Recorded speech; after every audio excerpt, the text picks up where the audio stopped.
ഈ യുദ്ധവിരാമം ലക്ഷ്യമിട്ട് US president Donald Trump കൈമാറിയ 20-ദിന പദ്ധതി സംബന്ധിച്ച് ഇനി ഹമാസാണ് അവരുടെ പ്രതികരണം അറിയിക്കേണ്ടത്, തീരുമാനമെടുക്കേണ്ടത്.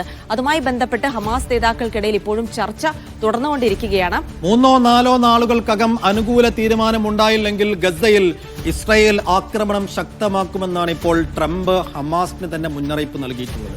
യെസ്, അപ്പോൾ ഇത്രയും കാര്യങ്ങളൊക്കെ നടന്നുകൊണ്ടിരിക്കുന്നതിനിടയിൽ ഗ്ലോബൽ സ്മൂത്ത് ഫ്ലോട്ടില നാളെ ഗസ തീരം തൊടാനിരിക്കുകയാണ്. പക്ഷെ അതിനിടയിൽ സൈനിക സന്നാഹം ശക്തമാക്കിയിട്ടുണ്ട് ഇസ്രായേൽ നാവികസേന എന്നാണ് അറിയുന്നത്. ഫ്ലോട്ടിലേക്ക് നേരത്തെയും വ്യോമാക്രമണങ്ങളൊക്കെ ഉണ്ടായിരുന്നു. ആ ഒരു സാഹചര്യത്തിൽ ഫ്ലോട്ടില എങ്ങനെ സുരക്ഷിതമായി എത്തുമോ എന്നുള്ള കാര്യം കൂടി വലിയ ആശങ്ക. ഇതിനിടയിലും ജെൽസി, ഗസയിൽ കൂട്ടക്കുരുതി തുടരുകയാണ്. ഇസ്രായേൽ പോയ 24 മണിക്കൂറിലും നിരവധി പേർ ഗസയിൽ കൊല്ലപ്പെട്ടിട്ടുണ്ട്. നമുക്കതിന്റെ വിശദാംശങ്ങൾ നൽകാൻ VK സുഹൈൽ നമ്മോടൊപ്പം ചേരുന്നുണ്ട്.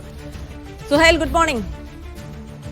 സുഹൈല്, ഗസയുടെ കാര്യത്തിലൊക്കെ നമ്മൾ ഗുഡ് മോർണിംഗ് എന്നൊക്കെ പറഞ്ഞ് എങ്ങനെ തുടങ്ങുമെന്നുള്ളത് ഒരു വലിയ വിഷമാണ് രാവിലെ തന്നെ. എങ്കിൽ കൂടിയും സുഹൈല്, ഇപ്പോൾ ഈ ട്രംപ് മുന്നോട്ട് വെച്ച ഈ നിർദ്ദേശം, അദ്ദേഹത്തിന്റെ ഒരു ഈ വെടിനിർത്തൽ കരാർ, അത് ഇനി ഹമാസിന്റെ കയ്യിലാണ്, ഹമാസാണ് തീരുമാനിക്കേണ്ടത് എന്നാണ് ഇപ്പോൾ ട്രംപും ഇസ്രായേലും എടുത്തിരിക്കുന്ന നിലപാട്. അപ്പോൾ ഹമാസ് ഈ ട്രംപിന്റെ നിർദ്ദേശങ്ങൾ ഏതെല്ലാം രീതിയിൽ ചർച്ച ചെയ്യുന്നുണ്ട്?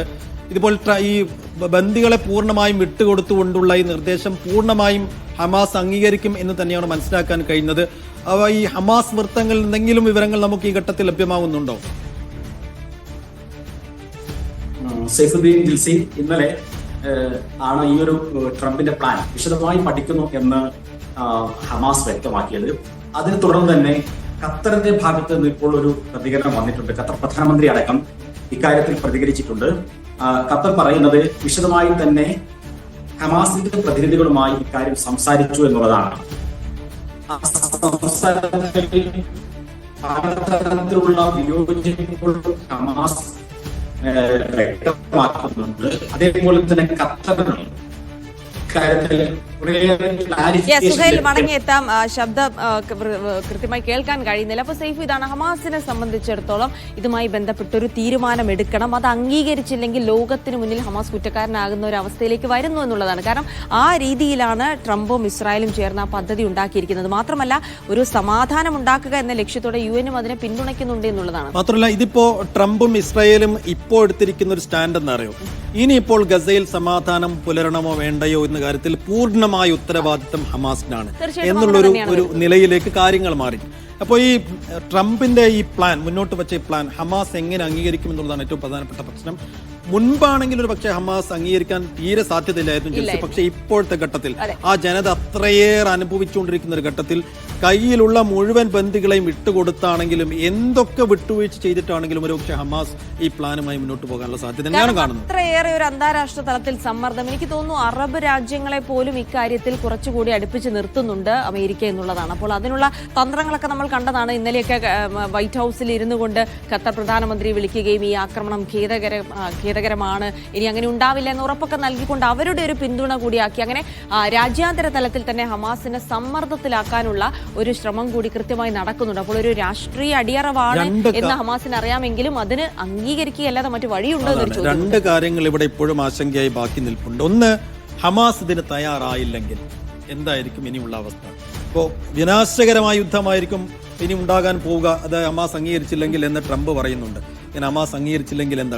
ഇനിയിപ്പോൾ ഹമാസ് അംഗീകരിച്ചുകൊണ്ട് എല്ലാ തരത്തിലും വിട്ടുവീഴ്ച ചെയ്തുകൊണ്ട് ഈ ബന്ദികളെയൊക്കെ പൂർണ്ണമായി വിട്ടുകൊടുത്തുകൊണ്ട് ഇതിന് വഴങ്ങിയാൽ തന്നെയും ഇസ്രായേലിന് മറ്റെന്തെങ്കിലും പദ്ധതികൾ ഉള്ളിലുണ്ടാകും. സ്വാഭാവികമായിട്ടും ഇസ്രായേലിൽ ഒരു അജണ്ട ഉണ്ടെന്ന് തന്നെയാണ് മനസ്സിലാക്കുന്നത്. VK സുഹൈൽ തന്നെ ആ കാര്യം പറയട്ടെ. സുഹൈൽ, എന്തായാലും ഹമാസിന്റെ കോർട്ടിലാണ് ഇപ്പോൾ പന്തുള്ളതെന്ന് കൃത്യമായി പറയാം. ഒരു തീരുമാനം എടുക്കേണ്ടത് ഹമാസിനെ സംബന്ധിച്ചിടത്തോളം ആണെങ്കിൽ ആ തീരുമാനം അത്ര എളുപ്പവുമായിരിക്കില്ല. പക്ഷേ രാജ്യാന്തര സമ്മർദ്ദമുണ്ട്. ലോകം മുഴുവൻ ഒരു പക്ഷേ ഇനിയിപ്പോൾ ഒരു യുദ്ധം തുടരുമ്പോൾ കുറ്റക്കാരാക്കിയേക്കാം എന്നുള്ള അവസ്ഥ കൂടിയുണ്ട്. എന്നാലും ഹമാസിന്റെ ഒരു തീരുമാനം അത് എത്തരത്തിലുള്ളതായിരിക്കും എന്നുള്ളത് ഇപ്പോൾ പ്രവചിക്കാൻ പറ്റില്ല. എന്തായാലും അത് സംബന്ധിച്ച് വലിയ ചർച്ചകൾ നടക്കുന്നുണ്ട്. അപ്പോൾ ഇനി നമുക്ക് എന്തൊക്കെ പ്രതീക്ഷിക്കണം സുഹൈൽ ഇതുമായി ബന്ധപ്പെട്ട്?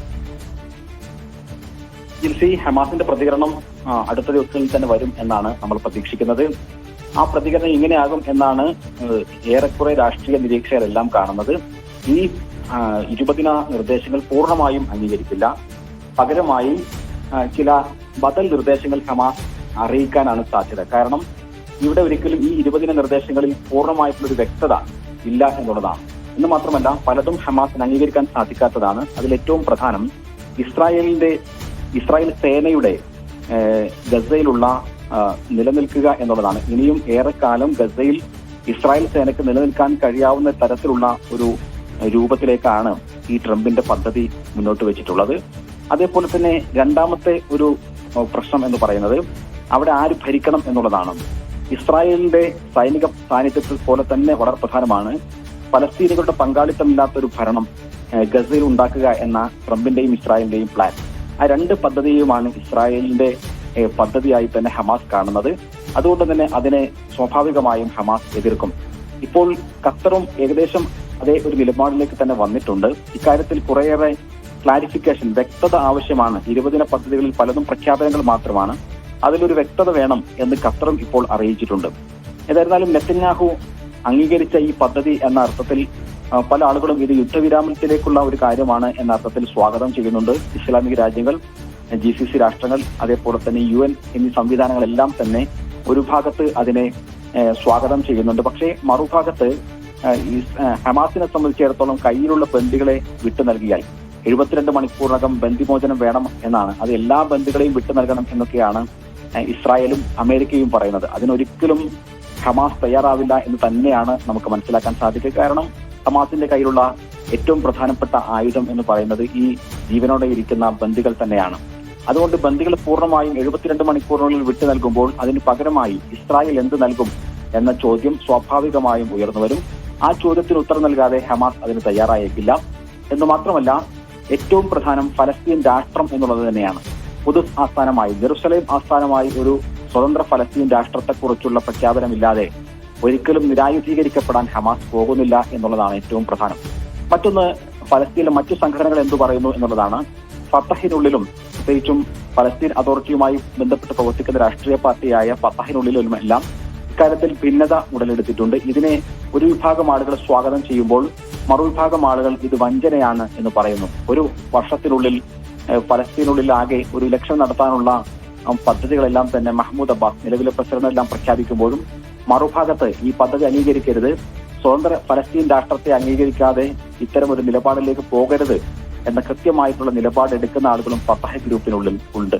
അപ്പോൾ സ്വാഭാവികമായും ഫത്തഹ് ഗ്രൂപ്പിന് വരെ അഭിപ്രായത്തിൽ വ്യക്തത വരാത്ത, അതായത് അംഗീകരിക്കാൻ സാധിക്കാത്ത ഒരു കാര്യം ഹമാസിനെ പോലെയുള്ള ഒരു പോരാട്ട സംഘടന അംഗീകരിക്കാനുള്ള സാധ്യത വളരെ കുറവാണ്. പക്ഷേ ഒരുപാട് കാലമായി യുദ്ധം തുടരുന്നു. വലിയ ദുരിതത്തിലാണ് ഗസക്കാർ. അതുകൊണ്ട് തന്നെ ഹമാസിനെ സംബന്ധിച്ചിടത്തോളം ഇതിലേതെങ്കിലും തരത്തിലുള്ള ഒരു പരിഹാരത്തിലേക്ക് നീങ്ങുക, ലോകം മുഴുവൻ ഒറ്റക്കെട്ടായി നിൽക്കുന്ന ഒരു ഘട്ടത്തിൽ അതിന്റെ കൂടെ നിൽക്കുക എന്ന ഒരു ബാധ്യത കൂടി ഹമാസിനുണ്ട്. ഇത് രണ്ടിനെയും പരിഗണിച്ചുകൊണ്ടുള്ള ഒരു തീരുമാനത്തിലേക്കായിരിക്കും ഹമാസ് പോവുക എന്നാണ് നമുക്ക് മനസ്സിലാക്കാൻ സാധിക്കുക. അതോടൊപ്പം തന്നെ ഇന്നത്തെ ദിവസം ഏറെ നിർണായകമാണ്. കാരണം ഗസയിലേക്കുള്ള ഫ്രീഡം ഫ്ലോട്ടിലെ കപ്പൽ ഗസക്കോട് അടുത്തോണ്ടിരിക്കുകയാണ്.